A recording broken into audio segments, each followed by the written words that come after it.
Hi, my name is Christopher Adkins, and I will be presenting to you today bacterial meningitis. An overview of what I will be talking to you about today is I'll give you a brief introduction, some history about bacterial meningitis, some risk factors, causes, transmission of the disease, diagnosis, symptoms of the disease, some treatments and prevention, pregnancy, which is what happens if you're pregnant and you may get the disease, an experiment, a conclusion. I'll cite my works, and then have a Q&A for any burning questions. So some celebrities who had meningitis is Donald Sutherland, Helen Keller, and Brad Pitt. And Donald Sutherland, who played President Snow in the Hunger Games, actually almost died from meningitis because he went and had a coma and he couldn't get any antibiotics. So it was a near-death experience for him. There are 5 types of meningitis: non-infectious, parasitic, fungal meningitis, viral meningitis, and bacterial meningitis. It is derived from the Greek word meningitida, which means membrane, and the suffix itis means inflammation. It is an extremely severe disease that can cause brain damage, hearing loss, and learning disabilities. In the United States, there are 4,100 cases, including 5 deaths each year between the years of 2003 and 2007.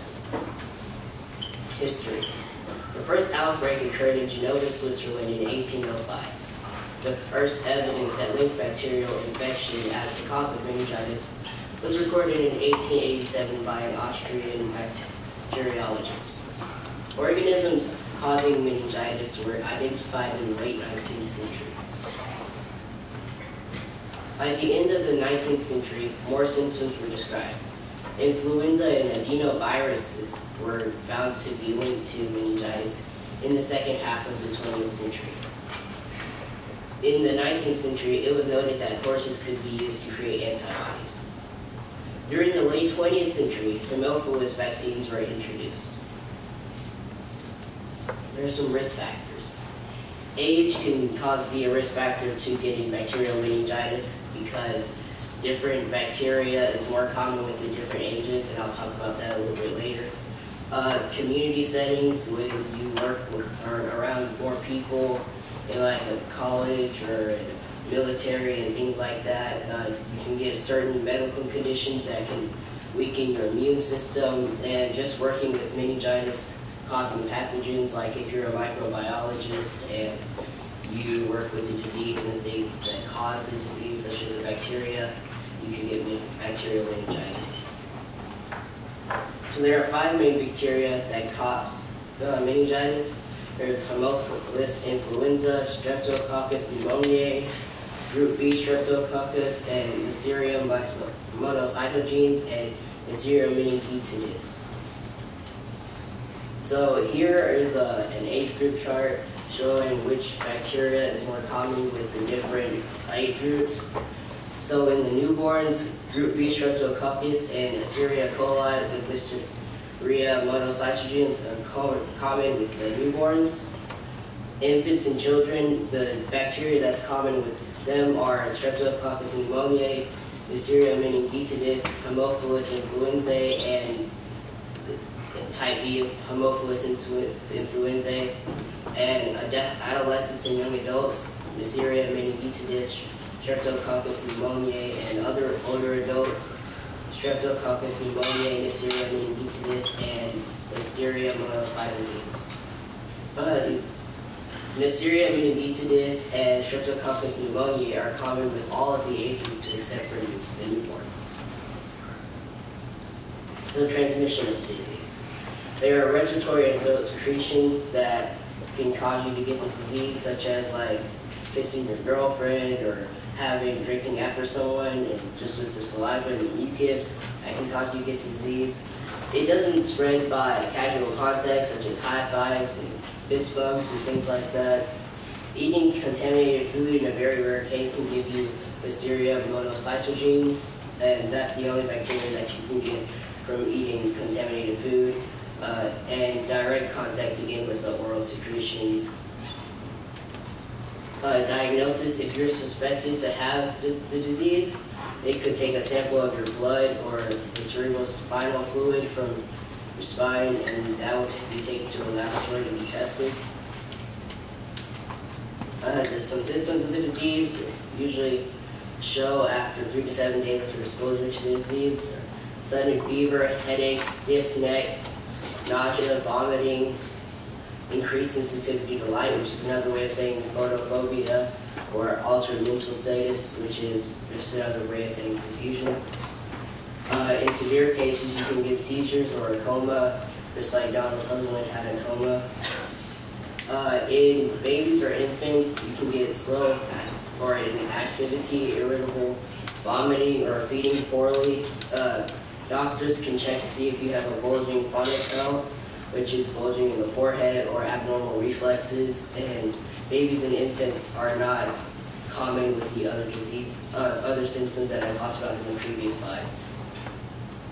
Some treatments of the disease are antibiotics, which should be given as soon as possible to reduce the risk of dying by 15%. And the young and elderly still have a higher risk of dying because their immune system is weak. Vaccines: there are 3 vaccines for 3 of the bacteria: Neisseria meningitidis, Streptococcus pneumoniae, and Haemophilus influenzae type B. You should take antibiotics if you're in close contact with a person who has bacterial meningitis, and you're around them a lot, and you're around them, you're just in their general area. And you should maintain healthy habits, of just exercising and eating right and healthy to maintain your good health. And if you have good health, you may carry the disease in your nose or your throat, but you might not get infected with the disease. During your pregnancy, pregnant women are at increased risk of developing listeriosis, which is just listeriosis is given to you by Listeria monocytogenes, and it can lead to a miscarriage, stillbirth, premature birth, or life-threatening infections of the newborn, such as meningitis. Pregnant women are able to pass Group B Streptococcus bacteria to the newborn, and they should be tested for Group B Streptococcus at 35 to 37 weeks in their pregnancy. My experiment, the objective was to test the idea that Mycobacterium tuberculosis (PKD) would be able to become a therapeutic target against tuberculosis meningitis. The procedure was 4 groups of guinea pigs were given TB meningitis, and 2 groups were given the Mycobacterium tuberculosis (PKD) and were given 4 weeks to observe. The 3 guinea pigs a day were sacrificed for their bloods and organs to study and investigate.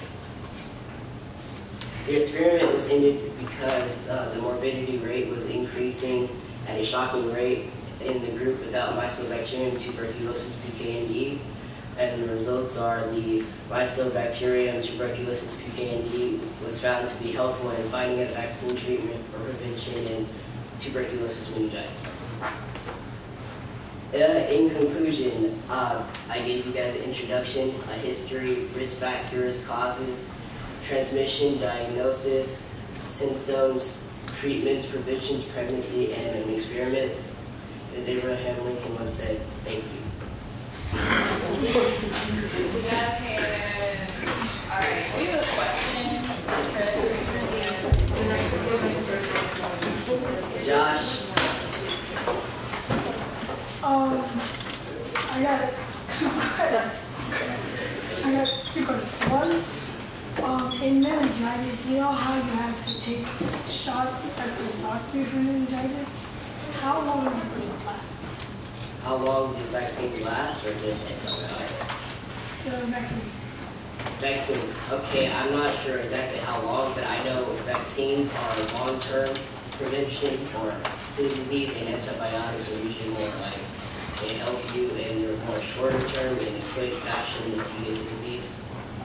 And then my second question is, how deadly is this? Like, what is the mortality? What is the mortality rate of disease? Bacterial meningitis is a very fatal disease, and it's very rare also. And like 7 out of 10 survivors usually have the brain damage and hearing loss and learning disability. Thank you. Good job. What is the mortality rate? So I just stated, Or could you repeat one more time? okay, so bacterial meningitis is a very deadly disease and fatal, but it's also rare, and 7 out of 10 survivors usually go on to have brain damage, hearing loss, or learning disabilities. That answers your question. Jordan? How long is the incubation period for meningitis? Usually 3 to 7 days after exposure. Let's see. What is morbidity rate? What does that mean? Just like mortality, it's almost the same thing as mortality rate. Walter? You said for some of the symptoms for the infants, they have abnormal reflexes. What kind of abnormal? Like their reflexes are, I'm not exactly sure abnormally, but they're not normal. Corey? Okay, you said that one of the oncoming symptoms are like a coma. Did this celebrity in the instruction like get into a coma as a result of the disease, or did he start with the coma? He got into a coma as a result of the disease because he couldn't get any antibiotics. HA? Do you know what PKID stands for? I do not. I will look into that for you. Jazz hands for Chris.